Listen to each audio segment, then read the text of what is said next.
Olá, é com muita alegria que neste momento nós estamos juntos aqui com os amigos de Bertioga, do Centro de Estudos Espíritas Caminho de Luz. Nós agradecemos pelo convite para refletirmos juntos hoje sobre um tema que é muito importante para cada um de nós, porque ele deve ser prática rotineira nas nossas vidas. Então, hoje nós vamos conversar um pouco sobre a prece. Vamos entender como é que funciona esse mecanismo da prece, quando é que nós podemos e devemos usá-la, enfim, vamos refletir sobre o que o Evangelho de Jesus nos orienta. Mas nós queremos começar então convidando os nossos irmãos a fazermos juntos uma prece. Elevemos então nosso pensamento em gratidão ao nosso Pai Criador, pela oportunidade que Ele nos concede de nos reunirmos, mesmo que à distância fisicamente, mas unidos no propósito, no pensamento e no sentimento. Rogamos, Senhor, o seu amparo, a sua proteção, que os benfeitores espirituais estejam conosco, nos orientando, nos auxiliando em todos os instantes da nossa vida.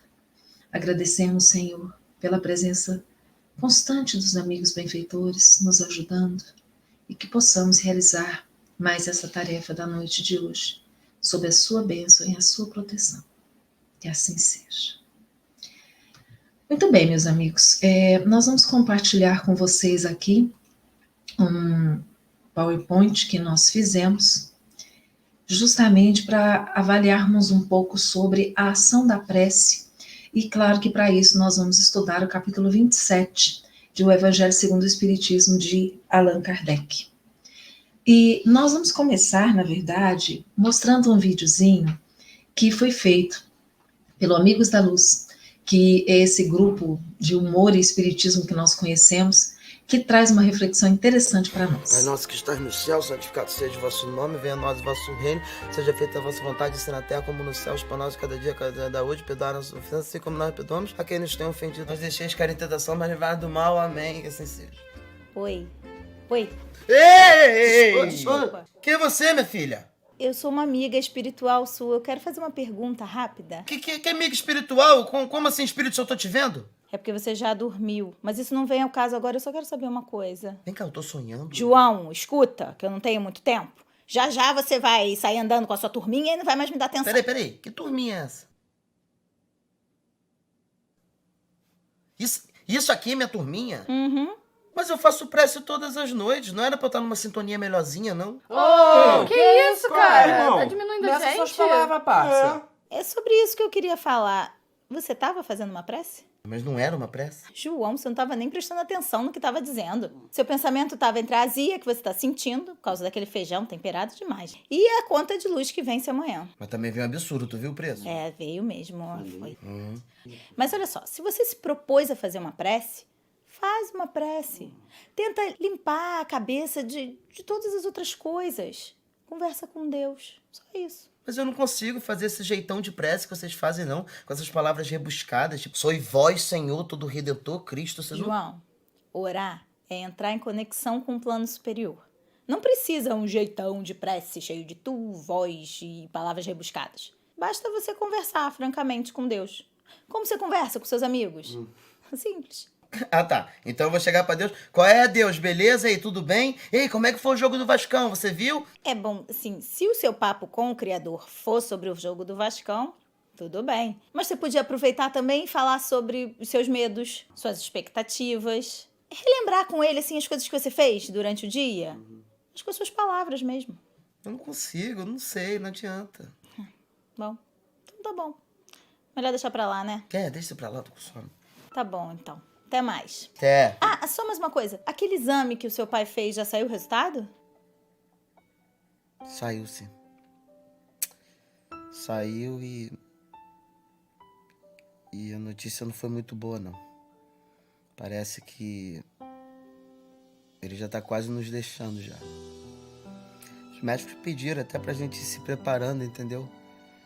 Podia ter passado mais tempo com ele, ter levado ele no Maracanã. Coisa que ele gosta muito, que eu não fiz. Peço a Deus para que ele possa me dar força, que ele possa me ensinar direitinho a entender o tempo dele. Porque de repente eu tenho certeza que mais pra frente a gente pode até se encontrar, né? Mas é aquilo que todo mundo fala, né? Deus sabe de todas as coisas. Que assim seja. É que assim... Opa, peraí. Então o que eu fiz foi Uma bela prece. Oh, que coisa fofa! Até me emocionou. Caraca. Aprendeu a fazer prece. Mas os obsessores não foram embora ainda. Obsessores? Ali, meu filho. Ah, não, na verdade, desse grupo aí, você é o mais atrasadinho. Claro, vascaíno.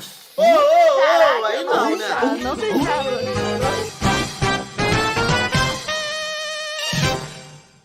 Eu queria aproveitar o gancho para pedir aos amigos espirituais que pudessem... Então, nós podemos ver aí, numa situação bem humorada, né? Que muitas vezes nós ficamos preocupados com a forma, com a fórmula. E orar é isso, é colocar para fora o sentimento, colocar para fora o pensamento. Quando orar? Quando é que nós devemos orar?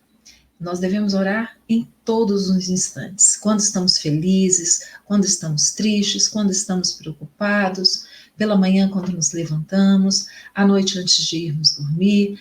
Nós não temos limites para a oração. A oração, ela nos faz tão bem que sempre que nós oramos, nós nos sentimos mais leves, mais harmonizados, não é? Nós nos sentimos mais preparados para enfrentarmos qualquer dificuldade, qualquer problema. E por que não nós orarmos também nos momentos de felicidade, em gratidão a Deus? Né? Então, não existe limitação, não existe contraindicação. Nós podemos orar sempre, em qualquer circunstância da nossa vida. Aí, o que é a prece? Nós precisamos entender o que é a prece. Vamos buscar lá no capítulo 27 do Evangelho segundo o Espiritismo. Nós encontramos que a prece é uma projeção do pensamento, a partir do qual irá se estabelecer uma corrente fluídica, cuja intensidade dependerá do teor vibratório de quem ora. E nisto reside o seu poder e o seu alcance, pois nesta relação fluídica, o homem atrai para si a ajuda dos espíritos superiores a lhe inspirar bons pensamentos. Quando nós oramos, então, a prece, quando ela vem do coração do sentimento, não é apenas uma repetição maquinal de palavras, nós colocamos sentimento, intenção naquela prece. E ela então vai mais longe. Nós vamos conseguir nos conectar com os benfeitores amigos da espiritualidade superior, que vai nos atender. Muitas vezes nós pensamos que as preces que nós fazemos, elas ficam sem escuta, não tem ninguém nos ajudando. Na verdade, sempre que nós oramos, nós nos conectamos com a espiritualidade superior. E os bons espíritos vêm em nosso auxílio. Não necessariamente para fazer aquilo que nós pedimos, porque muitas vezes o que nós pedimos não é o melhor para nós, por mais que a gente não perceba naquele momento. Mas os nossos benfeitores, que sabem muito mais, eles muitas vezes não nos atendem da forma como nós pedimos, mas sempre nos atendem. Isso aí é uma coisa que a gente pode ficar tranquilo e ter certeza. Mas continuando ainda no Evangelho, nós encontramos assim. Poderíamos dizer também que a prece é uma invocação, e que por meio dela pomos pensamento em contato com o ente a quem nos dirigimos. É a expressão de um sentimento que sempre alcança a Deus quando ditado pelo coração de quem ora. Pela prece, nós nos colocamos, então, em contato com esse ente a quem nós nos dirigimos. Se nós nos dirigimos a nossa prece a Deus, o nosso Pai, Criador Celestial, nós estamos em comunhão perfeita com Deus no momento em que nós estamos orando. Se nós endereçamos a nossa prece a Jesus, a Maria, a algum bom espírito, dependendo da nossa religião, ao santo, ao qual nós temos uma simpatia maior, nós estamos nos conectando em pensamento a essa entidade espiritual, a esse ser espiritual, que certamente recebe as nossas preces e vai sim providenciar auxílio e amparo para tudo que nós precisarmos. E como orar? Muitas vezes, nós vimos lá no vídeo, né? A pessoa não sabe muito bem como é que deve ser a oração. Existe um ritual, existe uma fórmula, existe alguma indicação para quem não sabe orar? E aí, nós encontramos que o Evangelho nos diz assim: Jesus definiu claramente as qualidades da prece. Quando orardes, diz ele, não vos ponhais em evidência, antes orai em secreto. Vejam só, na verdade, nós não temos que nos colocar em exposição no momento da prece. Ela é um momento de recolhimento, é um momento íntimo. Nós ouvimos no Evangelho que a gente deve entrar para o nosso quarto, nos resguardarmos ali. Isso é claro que é uma linguagem metafórica, porque nós podemos orar em qualquer lugar, em qualquer circunstância, porque é uma ligação de pensamento, não é, com o Criador. Então, na verdade, nós não precisamos alardear aos quatro ventos que nós estamos orando. Nós não precisamos fazer isso em voz alta, apenas com pensamento. Nós nos conectamos com os espíritos amigos, né, da espiritualidade superior. Preces longas ou curtas? Não sei se vocês já perceberam, né? Muitas vezes nós vamos numa casa espírita, assistimos a palestra, e aí no momento da prece final, a pessoa que é convidada a fazer a prece faz uma nova palestra. Faz uma prece de 8 minutos, de 10 minutos, muitas vezes na prece repetindo tudo aquilo que o palestrante falou. Gente, a prece, ela não tem que ser longa. Na verdade, nós precisamos colocar sentimento. Então, olha só, não afeteis em orar muito, pois não é pela multiplicidade das palavras que sereis escutados, mas pela sinceridade delas. Então, percebem que a questão da prece não é a fórmula, não é o tamanho, a quantidade de palavras. Sempre é sinceridade, que ela venha do coração. É ligação pelo pensamento, pelo sentimento com aqueles benfeitores que estão sempre cuidando de nós. Isso aí que é importante. Prece e perdão. O que é que o Evangelho nos fala sobre isso? Antes de orardes, se tiverdes qualquer coisa contra alguém, perdoai-lhe, visto que a prece não pode ser agradável a Deus se não parte de um coração purificado de todo sentimento contrário à caridade. Então vejam só, se eu sou uma pessoa que guardo muita mágoa, uma pessoa rancorosa, se eu sou uma pessoa que deseja o mal do outro, eu tenho aquele temperamento difícil, como é que eu vou pedir, eu vou me colocar diante de Deus pedindo algo? Porque eu preciso ter humildade, eu preciso entender que Deus, Ele é soberano, Ele é o nosso Pai, Ele é o Criador de todas as coisas. Se eu me coloco diante de Deus com esse sentimento de mágoa ruim no meu coração, de ódio, de raiva, como assim? Então, na verdade, a gente precisa trabalhar para corrigir essa questão dos sentimentos de mágoa, de rancor, de raiva, de ódio, porque são sentimentos que só nos prejudicam. Não é? Nós precisamos trabalhar essa questão do perdão em nós. E aí, quando nós falamos do perdão, o perdão é muito mais vantajoso para quem perdoa do que para quem é perdoado. E nós temos que entender, quando a gente fala do perdão, nós estamos falando também do auto-perdão, de você ter consciência de que nós estamos aqui em processo evolutivo. Nós somos espíritos ainda tão jovens, podemos dizer assim, né? Na criação do Pai. Nós estamos aprendendo. Então é comum que nós, sim, cometamos erros. Mas quando nós errarmos, é importante que nós percebamos o erro que nós cometemos, que nós nos arrependamos desse erro, mas que nós caminhamos em frente, sigamos em frente, cabeça erguida, procurando não errar mais, procurando reparar o mal que poderá ter vindo daquele erro que nós praticamos. Então, na verdade, nós temos que entender que nós também não somos perfeitos, que nós erramos. E precisamos aprender a nos perdoar, não é? Nesse caso aí também. Prece e humildade. Orar, enfim, com humildade, como publicano, e não com orgulho, como fariseu. Examinai os vossos defeitos, não as vossas qualidades. E se vos comparares aos outros, procurai o que há em vós de mal. Exatamente porque é o processo do autoconhecimento. A humildade, ela é essa virtude fundamental, de base, para que nós possamos desenvolver as demais virtudes. Porque quando eu desenvolvo em mim, quando eu tento buscar a humildade como sendo uma prática do meu dia a dia, eu consigo enxergar que eu erro, que eu não sou perfeito. Então eu começo esse processo de me observar. O que está acontecendo comigo? Como que eu estou procedendo? O que eu tenho feito? E de acordo com Santo Agostinho, quando perguntado em O Evangelho segundo o Espiritismo, ele nos diz que é esse ato de todos os dias, quando nós formos deitar, nós passarmos em revista tudo aquilo que nós fizemos no nosso dia. E perceber onde nós erramos, no que é que nós podemos ser melhores. Esse é o processo do autoconhecimento. E para isso, nós precisamos ter humildade para reconhecer e perceber os nossos erros. E sempre, se nós nos colocamos então diante de Deus, nós nos colocamos diante daquele aprendiz, daquele que erra, da fragilidade nossa como ser humano. Porque Deus sabe, Deus conhece o nosso coração. Ele sabe muito bem o que é que nós sentimos, o que é que nós pensamos, como é que nós agimos, não é? Então não adianta usar subterfúgios com Deus, porque Ele nos conhece muito melhor do que nós mesmos. Por que nós podemos orar? Nós podemos orar para nós mesmos e também para outras pessoas.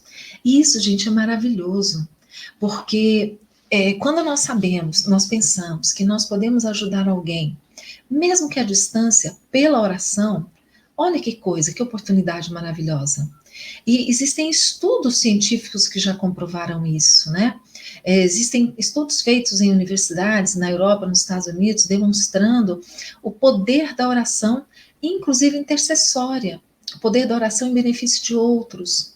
Eu me recordo de uma certa feita, li um artigo de um médico aqui da Universidade de Brasília, se não me engano, o Dr. Tosta, que ele fez um experimento com alunos do curso de medicina. Ele dividiu a turma em duas, e uma parte dos alunos foi solicitada a um grupo de voluntários que não os conheciam, que fizessem preces diárias por aquele aluno. Então, todo dia tinha alguém que fazia uma oração por um daqueles alunos, por um grupo de alunos, né? São tantos voluntários para tantos alunos. O que ele observou no decorrer dos anos da graduação desses alunos? Aqueles que recebiam preces diárias, eles tiveram um desempenho melhor, eles tinham mais habilidade nos relacionamentos, eles tinham mais facilidade em tudo. Muito mais do que aqueles outros que não receberam preces. É claro que os que receberam preces não sabiam que eles estavam participando desse experimento. Então não houve um componente ali de ser influenciado. Não, eles não sabiam. Isso foi um experimento que demonstrou, sim, que a prece que nós fazemos em benefício de alguém, ela pode ajudar enormemente. Eu me recordo de um caso que Divaldo Franco conta em suas palestras, ele que sempre teve o hábito de orar, né, muito por todos, pela humanidade, mas ele olhava o obituário do jornal lá de Salvador e ele orava pelas pessoas que haviam desencarnado. E numa certa ocasião, se apresentou a ele um espírito para agradecê-lo pelas orações que ele fazia, porque ele era um espírito suicida, e ele disse que o único momento de paz que ele tinha era quando o Divaldo orava por ele. O Divaldo nem o conhecia. Então, aí demonstra o quanto nós podemos ajudar as pessoas com as nossas orações. Nós temos inúmeras propostas neste momento, especialmente, de orações. Então, nós temos o hábito de orarmos todos os dias às 18 horas. É uma prece em benefício dos espíritos suicidas, que nós sabemos que precisam demais das nossas preces, mas também nesse momento que nós estamos vivendo mais do que nunca, é uma prece pelo nosso país, para que nós possamos encontrar o caminho, encontrar o rumo, e especialmente nesse momento de pandemia, que nós possamos, o nosso mundo, se libertar logo, não é, dessa pandemia que tem causado tantos problemas para todos nós. Então fica o convite, quem quiser se juntar a esse grupo de pessoas espalhados pelo mundo inteiro, que num determinado horário, qualquer horário que seja, façam essa oração, em benefício do mundo, em benefício dos suicidas. Seguindo aqui, nós podemos fazer 3 coisas pela prece. Nós encontramos na questão 659 do Livro dos Espíritos. Nós podemos louvar, pedir e agradecer.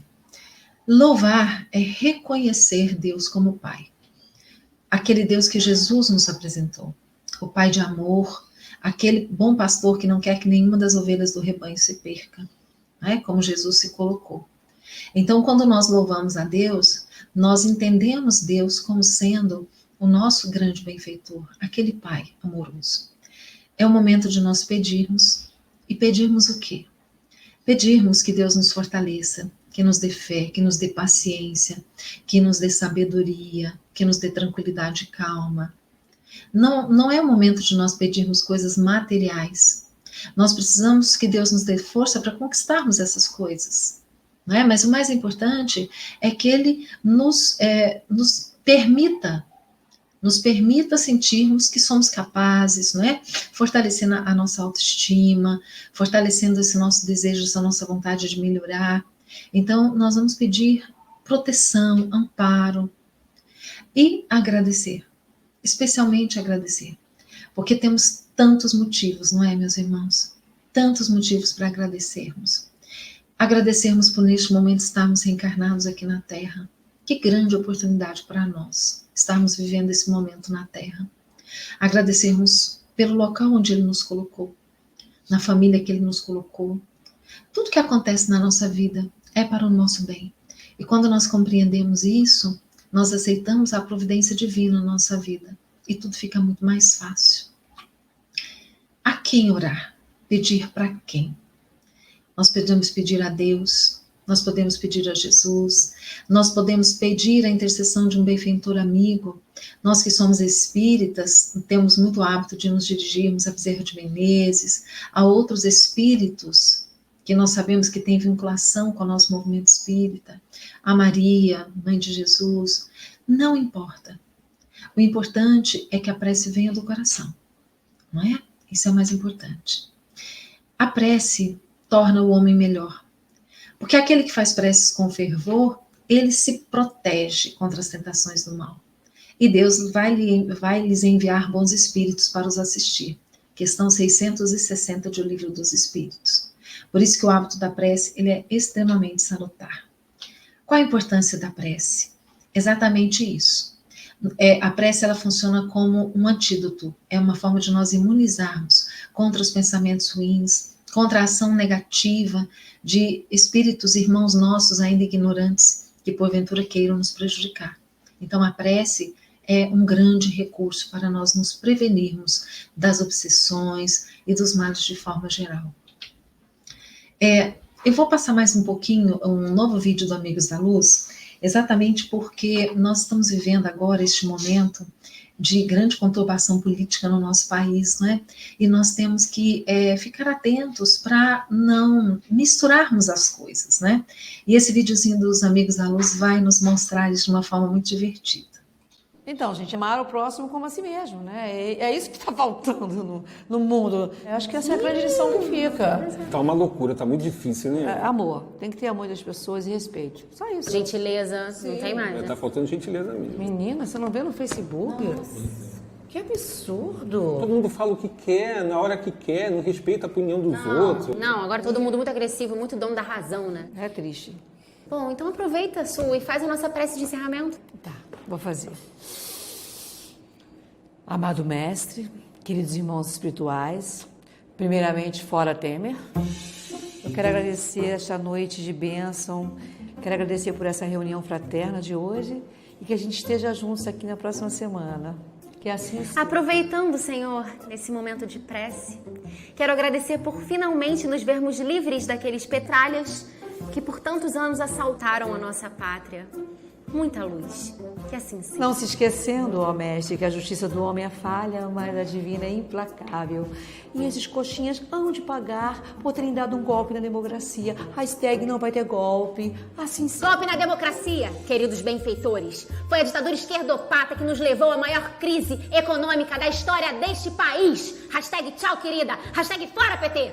Que assim seja. Crise essa... Jesus querido, turbinada convenientemente pelo mercado financeiro e por grandes empresários para acabar de vez com tudo. Assim seja. Engraçado, Pai Celestial, virem falar em grandes empresários, quando na verdade foram as grandes empreiteiras que se beneficiaram com essa propinocracia que vem sendo desvendada graças a Lava Jato. Lava Jato, Jesus querido, que parece mirar num só partido, que tem um caráter midiático sob essa influência dessa mídia podre. A nossa essa mídia bandeira golpista. jamais será vermelha. Não, a nossa vai bandeira ter golpe, jamais vai ter será luta. vermelha. Não, vai A ter nossa golpe, bandeira jamais será vermelha. Que o Senhor possa nos ensinar a amar, Pai, até quando discordamos. Que possamos nos posicionar com equilíbrio nas discussões políticas, sem nos omitir. Mas realmente interessados nos debates produtivos e não atacar as pessoas que pensam diferente da gente. Que assim seja, Senhor. Assim seja.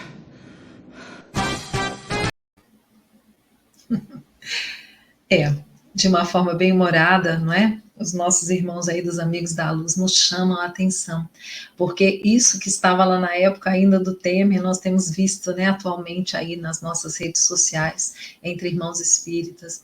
Então, em casa, quando nós vamos nos reunir em família para orarmos, precisamos deixar essas diferenças de opiniões de lado e respeitá-las, não é? O mais importante é nós respeitarmos aqueles que pensam de forma diferente de nós. Então, mais uma vez, frisando, não existem fórmulas especiais de oração. O que vale realmente é a intenção de quem ora, é o sentimento colocado. Rezar apenas pronunciando com os lábios, a oração da boca para fora, ela não vai ter alcance, porque a oração que alcança é justamente aquela que sai do coração, é a do sentimento. Nós temos que, então, cultivar a prática do estudo do Evangelho no lar. Como é que se faz esse estudo do Evangelho no lar? Primeiro, vamos ver os seus benefícios, né? É uma oportunidade de estudos, de exemplificação em família dos ensinamentos de Jesus, porque é um momento em que nós vamos nos reunir para a prática da oração no lar. E aí nós temos aí a mensagem de Neio Lúcio em Jesus no Lar. O lar é a escola das almas, o templo onde a sabedoria divina nos habilita pouco a pouco ao grande entendimento da humanidade. Outro benefício, melhorar a harmonia e o entendimento entre os familiares, superando possíveis dificuldades no relacionamento. É uma forma também de nós trabalharmos, né, as relações no nosso lar. Educação cristã das crianças e dos jovens, formando os alicerces seguros para a educação moral, para prepará-los para enfrentar a vida. E aí nós temos uma outra mensagem, né, do livro Jesus no Lar, psicografado por Chico Xavier e editado por Neio Lúcio. O berço doméstico é a primeira escola e o primeiro templo da alma. A casa do homem é legítima exportadora de caracteres para a vida comum. Um outro benefício do culto do Evangelho no lar: atrair para o nosso convívio doméstico espíritos amigos e familiares que vão nos ajudar, nos orientar, não é? Incentivando aí para a superação das nossas dificuldades. Com a presença desses espíritos amigos e protetores no nosso lar, vão se afastar os espíritos desequilibrados e eles serão auxiliados pelos nossos pensamentos de paz, fraternidade, eliminando possíveis focos de discórdia. O nosso lar se torna um posto avançado de luz, onde almas dedicadas ao bem encontrarão espaço para os trabalhos de socorro e proteção. Então, na verdade, quando nós temos o hábito da oração no lar, nós não somente ajudamos a nossa família, a nossa casa, mas também a nossa circunvizinhança ali, né, o nosso bairro, a nossa rua, os nossos vizinhos. Nós estamos ajudando a espiritualidade, que usa o nosso lar, muitas vezes, como sendo um espaço utilizado para trabalhos, né, e proteção. Como fazer o Evangelho no lar? Escolher um dia e uma hora da semana em que seja possível a presença da maior parte dos integrantes da família e estabelecer um horário. Precisa ser sempre naquele mesmo dia e naquele mesmo horário. Mas e se ninguém da minha casa quer fazer comigo? Ou se eu moro sozinho? Não tem problema. Nós podemos fazer o nosso Evangelho no lar sozinhos. Se tivermos companhia, ótimo. Se não, faremos sozinhos. Reunir em torno de uma mesa, de um sofá, cadeiras, de forma que nós estejamos confortáveis. Então, não existe um local, tá? É um local que a gente possa se reunir de forma confortável para realizar aquele estudo. Após uma prece, fazer a leitura do Evangelho de Jesus de forma simples e metódica. Pode ser o Evangelho segundo o Espiritismo, pode ser uma obra de cunho edificante, como, por exemplo, a coleção Fonte Viva de Emmanuel. Nós podemos escolher uma obra que tenha mensagens que possam ser refletidas acerca dos ensinamentos que Jesus e a doutrina espírita nos trazem.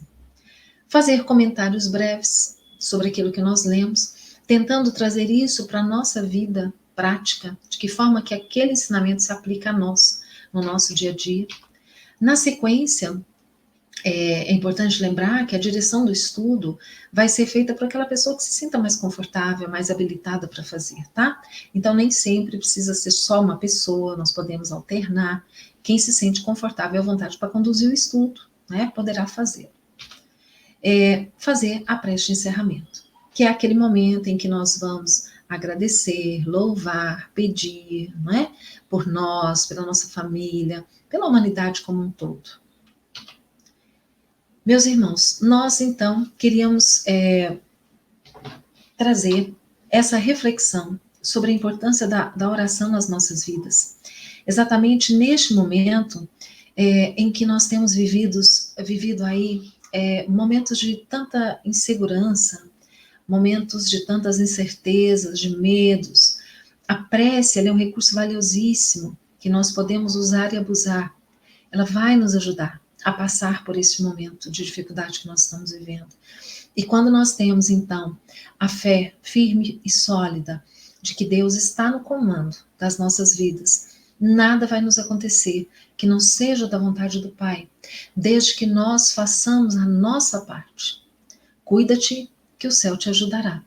Então, que nós possamos fazer a nossa parte, seguindo as recomendações dos órgãos competentes, fazendo o melhor possível em todas as circunstâncias da nossa vida, seja nos nossos relacionamentos familiares, do trabalho, de onde quer que nós estejamos, façamos o melhor que nós possamos dar para qualquer pessoa, que assim, com certeza, Deus estará conosco e tudo que tiver que nos acontecer, nós vamos entender que é para o bem.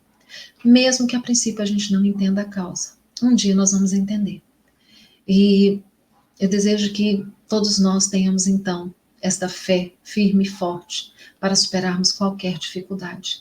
Que Jesus possa abençoar a essa casa espírita, que mesmo diante desse período de isolamento social, não se mantém isolada. Continua de portas abertas, utilizando os recursos da tecnologia para levar a mensagem consoladora do Espiritismo para todos os corações.